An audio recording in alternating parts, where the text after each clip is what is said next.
Congratulations on a super victory. அவர் கேட்ட question தான், like before coming in to the match what was the thought process உங்களுக்கு உங்கள் டீமுக்கு? எங்களுக்கு வந்து பார்த்திங்கன்னா well prepared team actually. So நாங்கள் ஃபஸ்ட் மேட்ச் ஜெயிச்சதுக்கப்புறம் ஒரு 2 மேட்ச் வந்து பார்த்திங்கன்னா கொஞ்சம் லக் ஃபேவராக இல்லைன்னு தான் சொல்லணும். இப்போ லாஸ்ட் மேட்ச் பார்த்திங்கன்னா சிவமும் அன்ஃபார்ச்சுனேட் அவுட். அந்த மாதிரி இம்பார்ட்டன்ட் டைமில் வந்து அந்த ஒரு 20 ரன்ஸ் பின்னாடி ஒரு மிடில் லேகாக இருந்துச்சு. பட் ஒரு வெல் ப்ரிப்பேர்டாக இருந்ததுனால so we can come back easily any situation. நாங்கள் ஒரு நல்ல ப்ராக்டிஸ் பண்ணியிருக்கோம் எல்லா சிச்சுவேஷன்லேயும். ஸோ அதனால் வந்து எங்களுக்கு கேம் அப்ரோச் பண்ணுறதுக்கு எந்த பயமும் கிடையாது.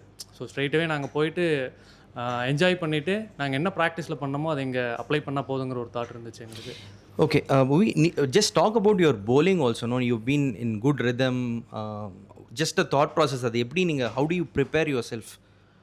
ஸோ ஆஃப் சீசனில் நிறையா slower ones and cutters work பண்ணேன், ஸ்பீடும் ரெகுலராக ட்ரைனிங் பண்ணேன். ஸோ இப்போ இந்த மாதிரி விக்கெட்ஸ் பார்த்தீங்கன்னா கொஞ்சம் ஃப்ளாட்டாக இருக்குது. ஸோ அவ்வளோ ஈஸி கிடையாது. ஈவன் நீங்கள் வந்து கொஞ்சம் மிஸ் அவுட் பண்ணிங்க அப்படின்னாலும் வந்து உங்களுக்கு பவுண்ட்ரிஸ் வந்து ஈஸியாக லீக் ஆகிடும். ஸோ அதுக்காக வந்து பேஸ் வெரைட்டி பண்ணி யூஸ் பண்ணி ஆஃப் சீசனில் ஒர்க் பண்ணதும் ஹெல்ப் பண்ணுது. ஸோ மோரோவர் நீங்கள் வந்து நல்லா போடுறீங்க அப்படிங்கிறத தாண்டி சம்டைம்ஸ் வந்து நீங்கள் இன்டெலிஜென்ட்டாக யோசிக்க வேண்டியது இருக்குது. ஸோ நீங்கள் ஒரு பால் கூட நீங்கள் ஈஸியாக ரிலாக்ஸ்டாக இருக்க முடியாது. ஸோ நல்லா ப்ரிப்பேர் பண்ணியிருக்கோம். ஸோ அது அப்படியே நல்லா போயிட்டுருக்கு. So how do you handle pressure புவி? லைக் இப்போ சே ஃபார் எக்ஸாம்பிள் ஒரு டென்ஸ் சிச்சுவேஷன் இருக்குது, இப்போ நீங்கள் சொல்கிற மாதிரி எப்படி what is the thought process? And உங்கள் கேப்டனோட கைடன்ஸ் எவ்வளோ இம்பார்ட்டன்ட், ஆர் அதர் சீனியர்ஸோட கைடன்ஸ் எவ்வளோ இம்பார்ட்டன்ட் இந்த மேட்ச்? ஸோ கண்டிப்பாக நாங்கள் வந்து அந்த ப்ரிப்ரேஷன்லேயே வந்து எல்லாத்தையும் பண்ணிட்டோம். ஸோ ஆஷ்னா இருக்கும்போது இங்கே வந்து என்ன பெட்டராக பண்ண முடியும், பவர் பிளேயில் மிடில் ஓவர்ஸில் என்ன பெட்டராக பண்ணணும், அதுக்கப்புறம் டெத்தில் என்ன பண்ணணும். So different kind of batsmens ஆடுவாங்க. ஸோ நிறைய பின்னாடி அடிக்கிற பேட்ஸ்மென்ஸ், நிறைய ஃபார்வர்டாக அடிக்கிற பேட்ஸ்மென், நிறைய பேக் ஃபுட்டில் நிற்கிற பேட்ஸ்மென் இருப்போம். ஸோ அதில் வந்து நாங்கள் எல்லா கோச்சஸ்மே கேதார்னா, அதுக்கப்புறம் வந்து சீனானா, கேவினா பவுலிங் கோச் எல்லாருமே வந்து என்ன பெட்டராக பண்ணலாம் அப்படிங்கிறத வந்து டிஸ்கஸ் பண்ணோம். So at the same time வந்து பேட்ஸ்மேனோட ஸ்ட்ரென்த்துக்கு இல்லாமல் நம்ம என்ன பண்ணலாம் அந்த இடத்துல அப்படிங்கிறதையும் யோசிக்கிறோம். ஸோ நம்மளுக்கு என்ன ஸ்ட்ரென்த்தோ அதையும் போட பார்க்குறோம். ஸோ இதெல்லாம் ஓவராலாக வந்து ஹெல்ப் பண்ணியிருக்கு. ஸோ அதை எக்ஸிக்யூட் பண்ண பார்க்குறோம் மேட்ச்சில். Okay, how important is R Ashwin's guidance உங்களுக்கும் சரி டீமுக்கும் சரி? ஆக்சுவலாக அந்த மாதிரி ஒரு லெஜெண்டரி பிளேயர் கூட ஒர்க் பண்ணுறதே ஃபஸ்ட்டு ரொம்ப ஒரு கிஃப்டடான விஷயம். ஸோ இங்கே வரும்போது அவர் வந்து நார்மலாக வந்து ஒரு பேசுகிற விஷயமோ இல்லை சொல்கிற விஷயமோ பார்த்திங்கன்னா நம்மளுக்கு அவ்வளோ வேல்யூபுளாக யூஸ்ஃபுல்லாக இருக்கும். ஸோ அவர்கிட்டருந்து அவரோட ப்ரெசன்ஸ் இருக்கும்போது வந்து நம்மளுக்கு என்னென்ன ஒரு யங்ஸ்டராக வந்து நீங்கள் வளரணும், இல்லை கிரிக்கெட்டில் வந்து நீங்கள் நெக்ஸ்ட் லெவல் போகணும் அப்படிங்கிறப்ப அவரோட கைடன்ஸ் வந்து ரொம்ப யூஸ்ஃபுல் அண்ட் எஃபெக்டிவ். ஸோ அதை பண்ண பார்க்குறோம். ஈவன் எதாவது டவுட்னா கூட இப்போது ஒரு செகண்ட் மேட்ச் முடித்ததுக்கப்புறம் கூட ஒரு ஃபோன் காலில் ஒரு கன்வர்சேஷன் இருந்துச்சு. அதை இன்னும் என்ன பெட்டராக நான் பண்ணணும் அப்படிங்கிறத வந்து எனக்கு சொன்னார். ஸோ கண்டிப்பாக அது பயங்கரமாக ஹெல்ப் பண்ணுது. எனக்கு மட்டும் கிடையாது, எல்லாத்துக்குமே. த்ரூ அவுட் ஒரு நாள் கிரவுண்டுக்கு வந்தார் அப்படின்னா ஒரு லாங் டே வந்து அவர் ஸ்பெண்ட் பண்ணுவார். உங்களோட பர்சனல் இன்ட்ராக்ஷனில் ஏதாவது லுக்கிங் அட் யுவர் bowling ஏதாவது ஸ்பெசிஃபிக்காக ஏதாவது சொல்லியிருக்காரா? அண்ட் அதை அது எப்படியாவது நீங்கள் மேட்ச்சில் யூஸ் பண்ணியிருக்கீங்களா? லைக் கண்டிப்பாக ஒரு நாள் ஸ்லோ பவுன்சர்ஸ் பற்றி அவர் சொன்னார். ஸோ வே ஆஃப் ரன்னிங் எப்படி இருக்கணும், அதுக்கப்புறம் வந்து நீங்கள் என்ன மாதிரி க்ரீஸில் அப்ரோச் பண்ணணும் அப்படிங்கிறத பற்றி சொன்னார். அது கண்டிப்பாக ஹெல்ப்ஃபுல்லாக இருக்குது. எந்த நேரத்தில் எப்படி போடணும் அப்படிங்கிறத பற்றியும் சொல்லியிருக்காரு. ஸோ அதெல்லாம் நம்ம அந்த தாட்ஸில் பிகைண்ட் த தாட்ஸ் அது இருக்கும்போது நம்ம ப்ரெஷரை ஈஸியாக ஹேண்டில் பண்ண முடியும். ஸோ ஒரு ப்ரெஷர்னு ஒரு வேர்ட் சொன்னீங்க. ஸோ நான் எப்படி பர்சனலாக அதை பார்ப்பேன் அப்படின்னா, நான் அந்த சிச்சுவேஷனை யோசிக்க மாட்டேன். ஸோ என் கையிலேருந்து பால் எங்கே போய் விழுகணும் அப்படிங்கிறத அந்த இடத்த மட்டும் நான் பார்த்துட்டு போயிடுவேன். ஸோ அப்படி இருக்கும்போது வந்து ப்ரெஷர் வெளியில் போய்டும்னு நம்புகிறேன். Okay, and last question. இது ரொம்ப இம்பார்ட்டண்ட்டான ஒரு வின் உங்களுக்கு. So how important is it? ஒன்று. ரெண்டாவது வந்து இந்த கான்ஃபிடென்ஸை எப்படி இது பூஸ்டப் பண்ண போகுது? பிகாஸ் நெக்ஸ்ட் இது வந்து it is in Chepauk. So it's a completely different atmosphere.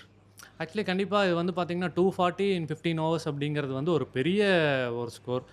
ஆக்சுவலாக எல்லாருமே வந்து எப்படி இருந்தோம் அப்படின்னா நம்பிக்கையை விடவே இல்லை. அதுதான் ரொம்ப ஒரு இம்பார்ட்டண்டான விஷயமா நான் பார்க்குறேன். ஏன்னா அந்தளவுக்கு ஒர்க் பண்ணியிருக்கு எல்லாருமே. கிட்டத்தட்ட பார்த்திங்கன்னா ஒரு டோர்னமெண்ட்டுக்கு முன்னாடி வந்து இவ்வளோ டைம் ஸ்பெண்ட் பண்ணி மற்ற டீம் ஒர்க் பண்ணாங்களான்னு எனக்கு தெரில. ப்ரிப்ரேஷனில் குட்டாக இருந்துச்சு. ஸோ திருப்பி நாங்கள் அதை மட்டும்தான் பண்ண பார்க்குறோம். அவங்க இப்போ பேட்டர்னா பேட்டரோட பிளான், பவுலர்னா பவுலரோட பிளான், அதில் மட்டும்தான் ஸ்ட்ரிக்டாக இருக்கும். ஸோ நான் சொன்ன மாதிரி இடையில அந்த ஒரு 2 மேட்ச் வந்து அன்ஃபார்ச்சுனேட் திங்ஸ் ஹேப்பன்ஸ். இடையில வந்து பார்த்திங்கன்னா மழை. ஸோ அது நம்ம எதுவும் பண்ண முடியாது. பட் இந்த மேட்சை பொறுத்த வரைக்கும் எல்லாத்துக்கும் நல்ல கான்ஃபிடன்ஸ் கொடுத்துருக்கோம். ஸோ பெட்டராக பண்ண முடியும் அப்படின்னு. ஸோ எனர்ஜி வைஸ் வந்து ரொம்ப சூப்பராக இருந்துச்சு. ஈவன் நாங்கள் இன்றைக்கி கிளம்பும் போதே வந்து எங்களுக்கு அந்த இது தெரிஞ்சிச்சு. ஈவன் நாங்கள் ஒவ்வொரு மேட்ச் முடிச்சுட்டு நாங்கள் பேசும்போது ரொம்ப வந்து அந்த மாதிரிலாம் பேசிக்கல. நம்மளோட ப்ராசஸை ட்ரஸ்ட் பண்ணலாம், இட்ஸ் கோயிங் டு ஹேப்பன் அப்படிங்கிற ஒரு தாட் மட்டும்தான் மனசில் வச்சுட்டோம். ஸோ எல்லாரும் அதே தாட்டில் இருக்கிறது ரொம்ப ஹெல்ப்ஃபுல்லாக இருக்குது. Sorry, one last question. Who is your idol? நீங்கள் யாரை இன்ஸ்பிரேஷனாக நீங்கள் எடுத்துருக்கீங்க for your game? Cricketing career. Cricketing கரியரில் எனக்கு ஜாக் காலிஸ் ரொம்ப பிடிக்கும். So you idolise his game, அதை நீங்கள் இம்ப்ளிமெண்ட் பண்ணணும் நீங்கள்? கண்டிப்பாக அவர் நிறையா டெஸ்ட் கிரிக்கெட்டை, ஒன் டே கிரிக்கெட்டை பண்ணியிருக்காரு. 2020 நிறையா ஆடல. ஸோ ஆனால் கூட வந்து அவர் ஒரு 140ல் பவுலிங் போட்டுட்டு பேட்டிங்லேயும் நிறையா ரெக்கார்ட் வச்சுருக்காரு. ஈஸி கிடையாது. ஸோ 140ல் ஒரு பவுலர் போட்டுட்டு திரும்ப வந்து throughout the innings batting ஆடுறது. ஸோ அது எனக்கு ரொம்ப பிடிக்கும் அவர்கிட்ட இருந்து. Okay Boopathi, tough luck. What just happen? என்ன ஆச்சு? I mean absolute madness. Do you think rain played a part? கண்டிப்பாக பவுலிங் போகிறப்பையும் கொஞ்சம் பால் வலிக்கிட்டே இருந்தது. ஸோ அது வந்து கொஞ்சம் கஷ்டமாக இருந்துச்சு பவுலர்ஸ்க்குமே. பட் எனிவே 240 கொஞ்சம் அதிகம் தான். பட் ட்ரைட் பேட்டிங்கில் முடிஞ்ச அளவுக்கு பண்ண முடிஞ்சேன். பட் முடியும். Coming into this game, 4 out of 4 you lost. So, what was the mindset and what is the camp looking like actually? Actually so நல்ல கிரிக்கெட் ஆடணுன்னு தான் பார்க்கணும் through out the season. And so எங்கள் ஃபேவராக எதுவும் வரல. So but okay, இது cricket, அது happens.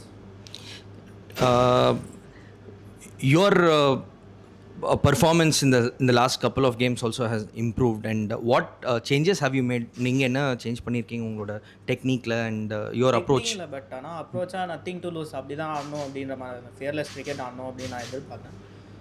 So வந்தது. பட் கொஞ்சம் லாங்காக எடுத்துகிட்டு போகணும். நெக்ஸ்ட் அது ஃபோக்கஸ் பண்ணணும். Okay. And when they scored 239, என்ன what was the talk? Like you wanted to go absolutely berserk, அந்த மாதிரி போயிட்டு கண்ணாபின்னான்னு சுற்றணும்னு நினச்சிங்களா? இல்லை what was the thought process?